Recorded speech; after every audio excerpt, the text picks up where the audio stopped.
오늘 우리 같이 나눌 말씀은 사도행전 2장 14절에서 21절까지 말씀입니다. 베드로가 11사도와 함께 서서 소리를 높여 이르되 유대인들과 예루살렘에 사는 모든 사람들아, 이 일을 너희로 알게 할 것이니 내 말에 귀를 기울이라. 때가 제3시니 너희 생각과 같이 이 사람들이 취한 것이 아니라 이는 곧 선지자 요엘을 통하여 말씀하신 것이니 일러스되 하나님이 말씀하시기를 말세에 내가 내 영을 모든 육체에 부어주리니 너희의 자녀들은 예언할 것이요 너희의 젊은이들은 환상을 보고 너희의 늙은이들은 꿈을 꾸리라. 그때에 내가 내 영을 내 남종과 여종들에게 부어주리니 그들이 예언할 것이요 또 내가 위로 하늘에서는 기사를 아래로 땅에서는 징조를 베풀리니 곧 피와 불과 연기로다. 주의 크고 영화로운 날이 이르기 전에 해가 변하여 어두워지고 달이 변하여 피가 되리라. 누구든지 주의 이름을 부르는 자는 구원을 받으리라 하였느니라. 아멘.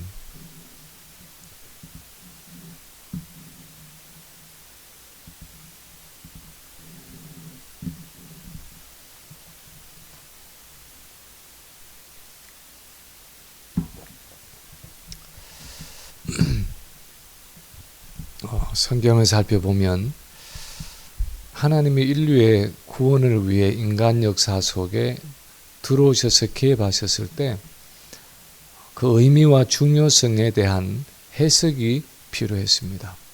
예를 들어서 성자 하나님이 예수라는 인간의 몸을 입고 오셨을 때 이 성육신의 의미가 무엇인지 사람들이 이해할 수 있도록 해석이 필요했습니다. 그래서 요한복음 1장 14절에 보면 말씀이 육신이 되어 우리 가운데 거하심에 하면서 성자 하나님이 육신이 되어 우리 가운데 거하신 것이 성육신의 의미라고 설명하고 있습니다. 십자가 사건도 그랬습니다. 예수님이 십자가에 죽으실 때 그 영적인 의미와 중요성이 무엇인지 이미 700년 전에 선지자 이사야의 입을 통해서 그 사건의 의미를 미리 설명해 두셨습니다. 그래서 이사야서 53장에 보면 그의 찔림은 우리의 허물 때문이요 그가 상함은 우리의 죄악 때문이라. 그가 징계를 받음으로 우리는 평화를 누리고 그가 채찍에 맞음으로 우리가 나음을 입었도다 하면서 그분의 죽음은 우리를 위한 대속의 죽음이라고 그 의미를 설명하고 있습니다. 예수님의 부활 사건도 그렇습니다. 우리가 부활장이라고 부르는 고린도전서 15장에 보면 바울은 예수님의 부활 사건의 의미를 이렇게 설명하고 있습니다. 20절에 보면 그리스도께서 죽은 자 가운데서 다시 살아나사 잠자는 자들의 첫 열매가 되셨도다. 이렇게 성경은 하나님이 인간 역사 속에 개입하실 때 그냥 사건 자체만 기록한 것이 아니라 그 사건의 영적인 의미를 해석해 주고 있습니다. 그런데 오순절의 성령 강림 사건도 예외가 아니었습니다.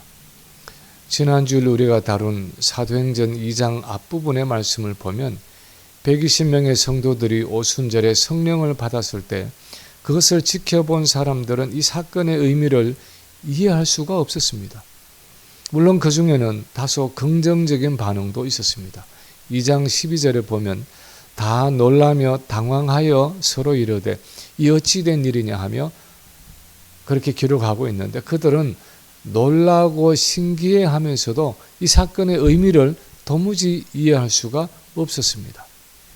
그리고 그 중에는 부정적인 반응도 있었습니다. 13절에 보면 또 어떤 이들은 조롱하여 이르되 그들이 세술에 취하였다 하고 비방하고 있습니다.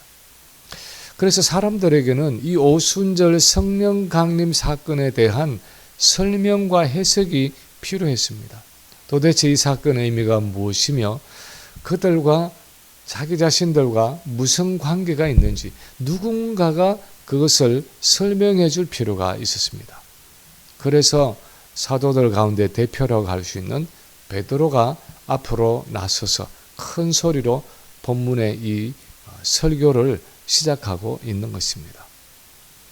오늘 우리가 읽은 2장 14절에서 시작해서 36절까지가 베드로의 설교인데, 오늘은 이 설교의 전반부인 요엘서에 대한 예언을 가지고 오순절 성령 강림 사건의 의미와 그 해석을 함께 나누어 보기를 원합니다. 첫째로 이 오순절에 성령이 오셨다 하는 것은 구속사의 마지막 단계가 시작되었다는 것을 의미했습니다. 오순절에 성령이 오셨다는 것은 구속사에서 마지막 단계가 시작되었다는 것입니다. 베드로가 사도들 가운데 나와서 거기 모여든 무리들 앞에서 요엘서를 인용해서 설교하면서 하나님이 말씀하시기를 말세에 내가 내 영으로 모든 육체에 부어주리니 하고 말씀하고 있는데, 우리는 먼저 이 말세에라는 단어를 주목할 필요가 있습니다.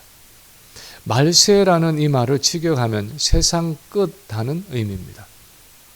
우리는 흔히 무언가 악하고 극단적인 일들이 일어나면 이제는 정말 말세야 말세 하고 혀를 차면서 말합니다. 요즘 가장 사람들의 관심을 끄는 화두 중에 하나는 아마도 인공지능에 대한 일일 것입니다. 지금처럼 통제 없이 나간다면 조만간에 인공지능이 사람을 능가할 것이고 인류는 인공지능에 의해 멸종할 것이라고 아주 심각하게 경고하고 있습니다. 공상과학 영화에서나 나올 것 같은 이런 이야기를 들으면 우리는 말세구나 말세야 하는 생각이 듭니다. 우리는 주로 인간의 죄악이 크게 달해서 하나님의 심판의 때가 임박했다는 의미로 이 말을 사용합니다. 그런데 유대인들도 구약 성경에 근거해서 그것과 흡사한 종말관을 가지고 있었습니다. 그들은 비록 그동안 주변 강대국의 지배를 받아왔고 지금은 로마 제국의 지배와 압제를 당하고 있지만, 언젠가 하나님이 보내시는 메시아 왕이 오시면 그들 주변의 모든 죄악을 심판하시고 하나님의 나라 메시아 왕국을 건설하시는 그 말세가 찾아온다고 믿었습니다. 구약의 선지서에서는 그 날을 구체적으로 주의 날, 여호와의 날, 여호와의 크고 두려운 날 등으로 불렀습니다. 이 말세에 일어날 중요한 사건 중에 하나는 이 땅의 죄악에 대한 하나님의 심판이었습니다. 오늘 본문 19절 20절이 가지고 있는 이미지가 바로 이 멸망과 심판의 이미지입니다. 19절 20절에 보면 또 내가 위로 하늘에서는 기사를 아래로 땅에서는 징조를 베풀리니 곧 피와 불과 연기로다. 주의 크고 영화로운 날이 이르기 전에 해가 변하여 어두워지고 달이 변하여 피가 되리라 하고 기록하고 있습니다. 피와 불과 연기하는 것은 성경에서 전형적으로 멸망과 심판을 상징하는 이미지들입니다. 전쟁이나 재난으로 인한 인간 문명의 파괴와 종말을 머릿속에 떠올리게 하는 단어들입니다. 거기다가 해가 변하여 어두워지고 달이 변하여 핏빛이 된다고 표현하고 있습니다. 해가 어두워지면 만물이 생명을 잃게 되고 달이 변하여 핏빛이 된다는 것은 어떤 종류의 심각한 천재지변을 의미합니다. 이 모든 언어와 이미지가 의미하는 것은 그동안 인간의 죄악을 참고 참으시던 하나님께서 자기의 은총을 거두시고 마침내 죄악된 이 세상을 그 죄대로 갚으시는 마지막 때, 그 심판의 때가 드디어 도래한다는 것입니다.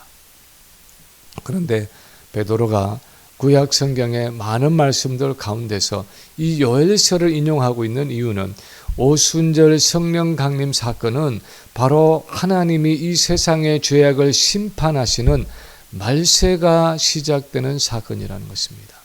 물론 말세가 시작되어서 완전히 이 세상이 끝나는 데는 아직도 시간이 걸리겠지만 적어도 하나님의 구속사 안에서 그동안 그분이 유보하셨던 인간의 심판을 시작하시는 세상의 끝부분이라는 이 구체적인 시간이 있는데, 구약의 선지자 요엘이 그것을 예언했고 오순절 성령 강림은 바로 그 요엘이 했던 구약 예언의 성취라는 것입니다.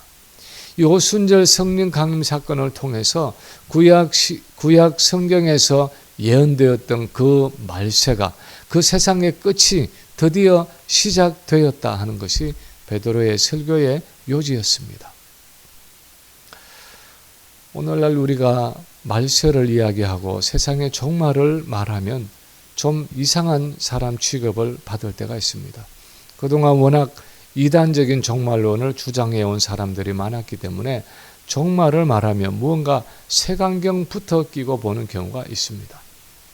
그러나 누가 뭐라고 이야기해도 성경이 말하고 있는 역사관으로 보면 종말이 곧 다가온다, 조만간에 올 것이다 하는 정도가 아니라 종말은 이미 시작되었다 하는 것입니다.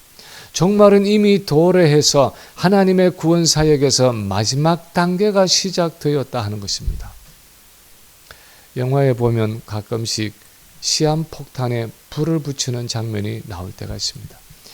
옛날 서부개척시대 영화를 보면 다이너마이트 뭉치에 긴 심지가 달려있고 그 심지에 불이 붙어서 이제 불꽃을 튀기면서 폭탄을 향해서 타들어가는 장면이 나올 때가 있습니다. 일단 불이 붙으면 이제는 그 누구도 타들어가는 심지를 끄지 못합니다.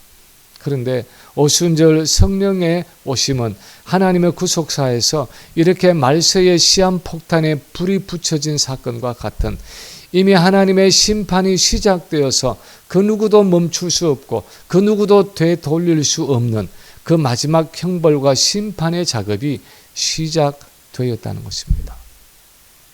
옛날 한국의 유명한 감리교 부흥사였던 이성복 목사님은 늘 그렇게 설교했다고 합니다. 모든 세상 사람들은 기차 침묵을 베고 누워 자는 술 취한 사람과 같다. 메시아가 오시기까지 그동안 멈추어 서 있던 하나님의 심판이라는 기차가 정거장에서 벌써 출발해서 기적 소리를 울리면서 점점 더 가까이 다가오고 있는데 그 소리를 듣지 못하고 기차철로의 침묵을 베고 술에 취해 정신없이 자고 있는 사람들이 바로 이 세상 사람들이라는 것입니다. 그래서 그들을 흔들어 깨워야 하고 소리질러 외쳐야 한다는 것입니다. 이렇게 오순절의 성령 강림 사건은 그동안 유보되어 있던 하나님의 심판이라는 기차가 이제는 정해진 시간이 되어서 마지막 역에서 출발한 사건과 같다는 것입니다. 이제는 더 이상 멈추었을 역이 없다는 것입니다. 두 번째로 또한 오순절 이후는 이런 임박한 하나님의 심판 속에서 예수를 믿고 회개하는 자들을 구원하시는 본격적인 영혼 추수의 때라는 것입니다. 임박한 하나님의 심판 속에서 예수를 믿고 회개하는 자들을 구원하시는 본격적인 영혼 추수의 때라는 것입니다. 성경에 나오는 말세의 사건에 하나님의 심판과 함께 나타나는 한 중요한 주제는 이렇게 악인들을 심판하시는 하나님의 진노 가운데 여호와의 이름을 부르는 자는 구원을 얻는다 하는 사실입니다. 구약에 거듭 반복되는 이미지는 메시아 왕국이 임할 때 사단의 세력은 물론이고 모든 죄인들을 향하신 하나님의 심판이 시작되는데 그것은 동시에 그 가운데서 회개하고 돌아오는 자들을 구원하시는 시기라는 것입니다. 그래서 오늘 본문 21절에서 베드로는 요엘서를 인용하면서 누구든지 주의 이름을 부르는 자는 구원을 받으리라 하고 말씀하고 있는 것입니다. 오순절의 성령 임하심으로 시작되는 종말 사건의 한 부분은 피와 불과 연기로 상징되는 하나님의 심판인데 또 한 부분은 그 가운데서 자기 백성을 불러 모으시는 하나님의 영혼 추수의 진행입니다. 그동안 구약시대에 구원의 전초기주로 사용하셨던 이스라엘 공동체를 넘어서 이제는 온 열방 모든 인류 가운데서 영혼을 추수하시는 하나님의 구원 역사가 오순절 성령 강림 사건에서 시작된다는 것입니다. 요한복음 4장에 보면 예수님이 사마리아의 수가성에서 한 여인을 만나서 대화하시고 나서 제자들에게 말씀하셨습니다. 35절에 보면 너희는 넉 달이 지나야 추수할 때가 이르겠다 하지 아니하느냐. 그러나 나는 너희에게 이르노니 너희 눈을 들어 밭을 보라. 휘어져 추수하게 되었도다 하고 말씀하셨습니다. 곡식밭이 휘어졌다는 것은 추수할 때가 이르는 정도가 아니라 지금 추수하지 않으면 곡식을 잃을 정도로 추수의 때가 무르익었고 그 추수의 때가 시급하다는 의미입니다. 그 당시 종교 지도자들이나 제자들은 휘어져서 추수하게 된 그 영혼들을 바라보지 못했습니다. 특히 사마리아 사람에게, 그것도 여자에게, 그것도 부정한 여인에게 구원이 임한다는 것은 상상도 하지 못한 일이었습니다. 그들은 아직도 하나님의 심판과 이방인의 구원이 사마리아를 포함한 온 인류에게 시작되는 그 말세, 그 종말의 때가 이르렀다는 것을 깨닫지 못했습니다. 그런데 주님이 십자가를 지시고 그 예수님의 구속사역의 열매를 적용하시는 오순절 성령이 이 땅에 오셨을 때 드디어 주님이 말씀하신 그 휘어진 밭의 영혼 추수가 시작되었다는 것입니다. 오순절에 성령이 오셨을 때 이스라엘뿐 아니라 온 열방, 온 유대와 사마리아와 땅 끝까지 이르는 전 세계적인 영혼의 추수가 시작되었다는 것입니다. 시골에서 농사를 짓는 것을 보면 1년 동안에 어떤 정해진 기간이 있고 해야 할 일들이 있습니다. 예를 들어서 추운 겨울이 지나고 봄이 오면 그동안 얼어있던 땅을 갈아엎어서 농사지을 준비를 해야 하는 단계가 있습니다. 그리고 따스한 봄이 되면 드디어 땅에 흙을 일구어서 곡식을 파종하는 시기가 있습니다. 씨앗을 뿌리든지 모종을 심든지 어떤 식으로든 파종을 하는 시기가 있습니다. 그런가 하면 이제 비바람과 뜨거운 햇살 가운데서 곡식과 과일이 자라는 시기가 있습니다. 거름을 주기도 하고 잡초를 뽑기도 하고 가지를 치고 솎아내면서 열매를 맺도록 잘 보살피며 기다리는 기간이 있습니다. 그리고 마침내 추수의 절기가 있습니다. 곡식이든 과일이든 겨울이 오기 전에 또는 찬소리가 내리기 전에 그것을 거두어 들여야 하는 기간이 있습니다. 한 달이면 한 달, 두 달이면 두 달, 이제 충분히 익어서 거두어 들을 수 있는 그 시점에서부터 시작해서 더 이상 추수할 수 없어서 곡식이나 과일을 버리게 되는 그 마지막 시점까지 정해진 추수의 기한이 있습니다.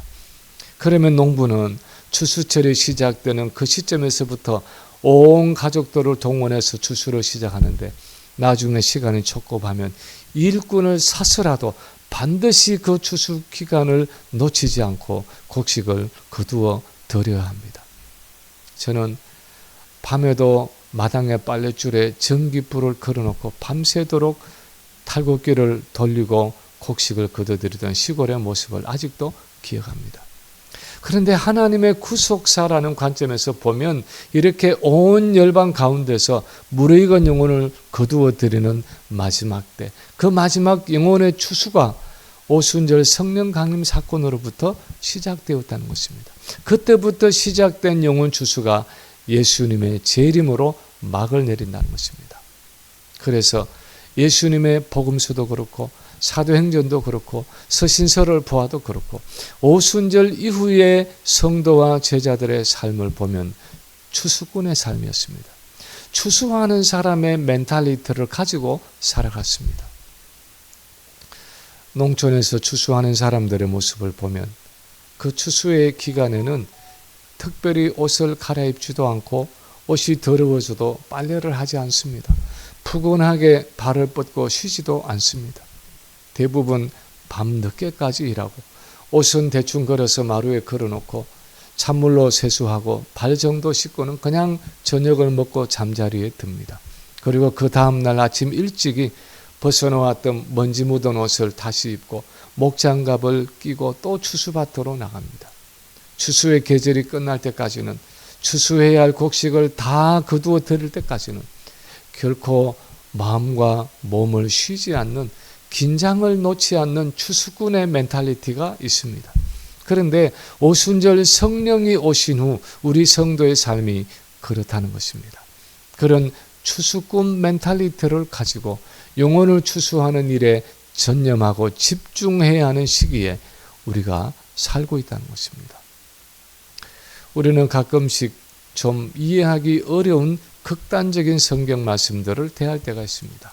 예를 들어서 고린도전서 7장 29절 이하에 보면 바울이 이렇게 말합니다.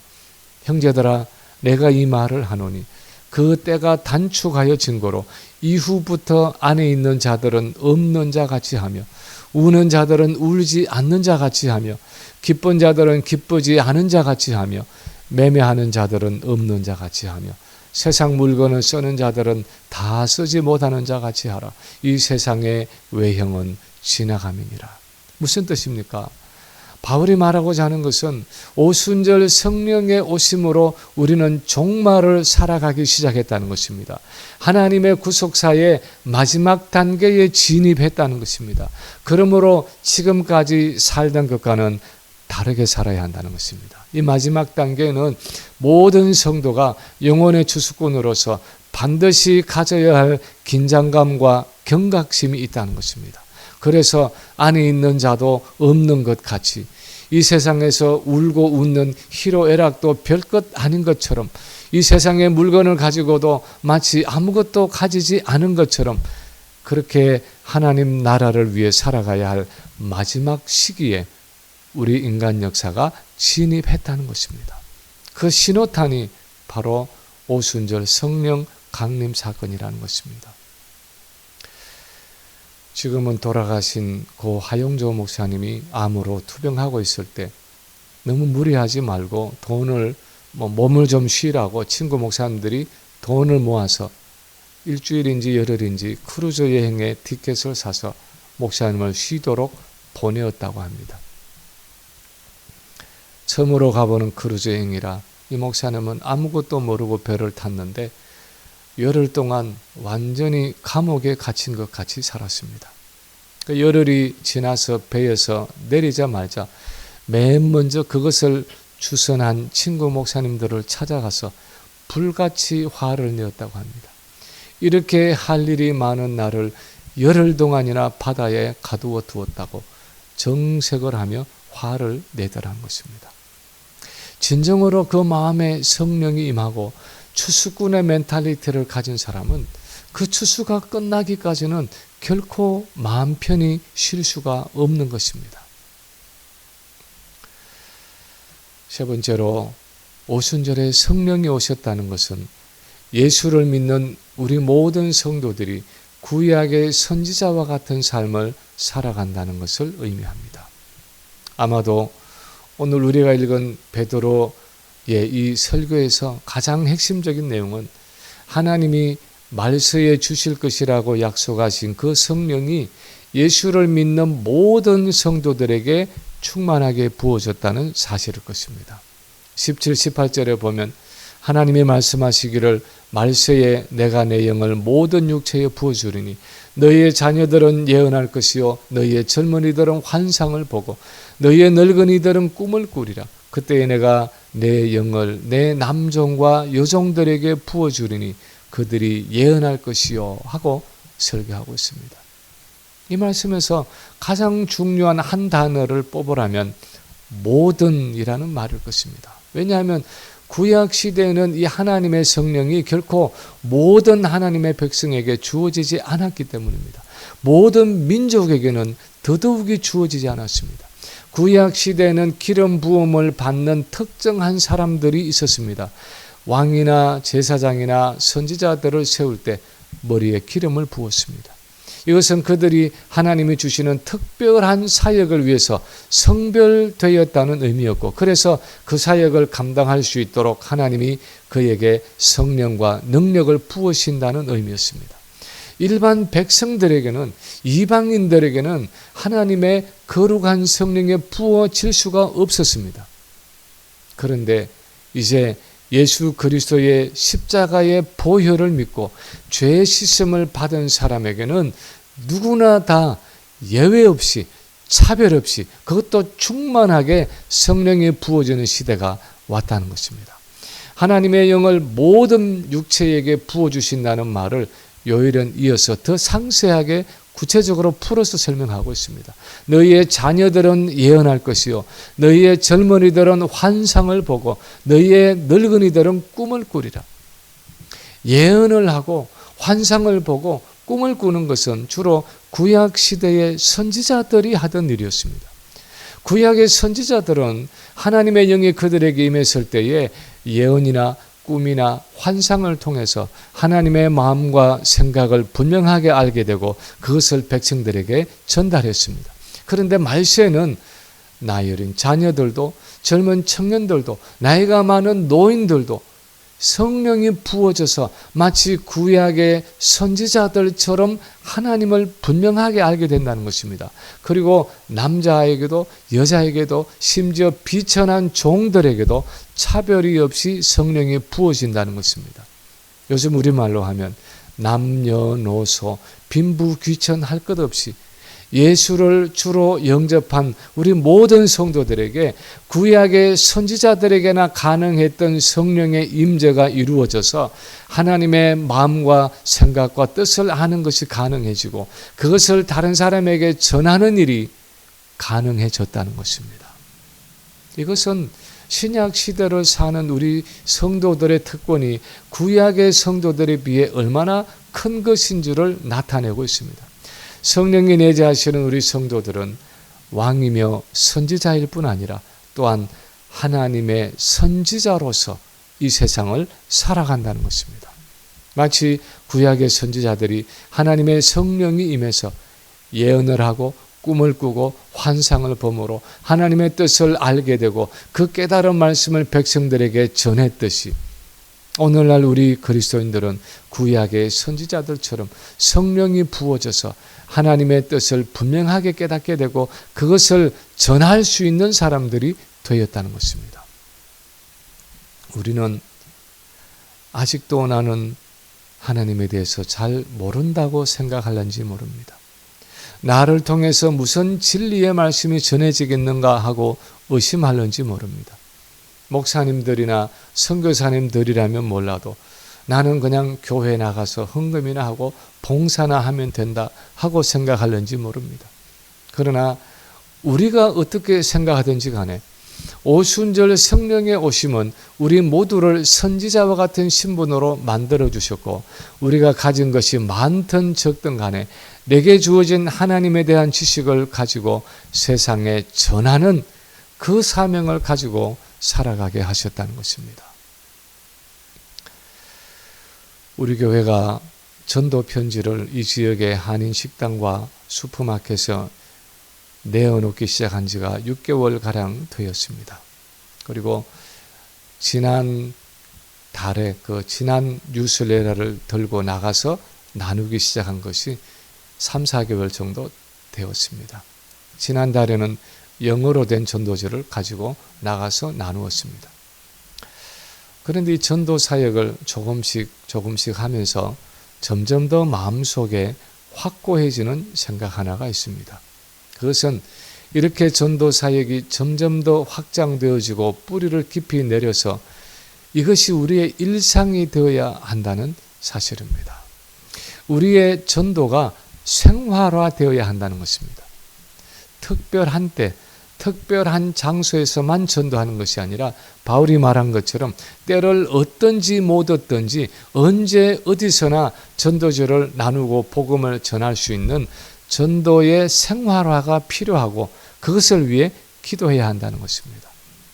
이런 영혼 추수에 대한 관심과 노력이 우리의 일상이 될 때 우리가 이 세상에서 선지자로서의 사명을 다하며 살아가고 있다고 말할 수 있을 것입니다. 그것을 위해서 오순절에 성령이 오셨다는 것입니다. 이제 말씀을 마칩니다. 지난 주간 어느 분이 우리 교회 카톡방에 올려주신 글 중에 참 마음에 와닿는 글이 있었습니다. 어떤 사람이 흰옷을 입고 천국에 올라갔습니다. 너무나 아름다운 천국에서 예수님의 인도를 받아서 이곳저곳을 구경하다가 천국 문이 있는 곳에 도달했습니다. 예수님이 천국 문을 열고 그 사람에게 그 밑을 한번 내려다 보라고 말씀하셨습니다. 그가 천국 문을 통해서 그 밑을 내려다 보니까 놀랍게도 그 아래에는 옛날 자기가 살던 세상이 한눈에 보였습니다. 그런데 자세히 보니까 세상 사람들은 모두 소경이 된 채 깊은 낭떠러지가 있는 곳을 향해서 끊임없이 걸어가고 있었습니다. 이 사람이 너무 안타까워서 그 길로 가면 낭떠러지에서 떨어져 죽는다고 소리쳐 보았지만 세상 사람들은 전혀 듣지 못한 채 계속해서 그 길로 몰려가고 있었습니다. 그때 예수님이 물으셨습니다. 너는 천국에 그대로 머물러 있겠느냐? 그런데 그 사람은 그 수많은 사람들이 낭떠러지를 향해서 가는 그 모습을 보고는 자기 혼자 편안하게 천국을 즐기고 있을 수가 없었습니다. 그래서 예수님께 말했습니다. 주님, 저는 지금 세상에 내려가겠습니다. 내려가서 저 낭떠러지로 걸어가는 사람들을 구원하는 안내자가 되겠습니다. 저를 빨리 세상으로 다시 돌려보내주세요 하고 소리 지르다가 꿈에서 깼다고 합니다.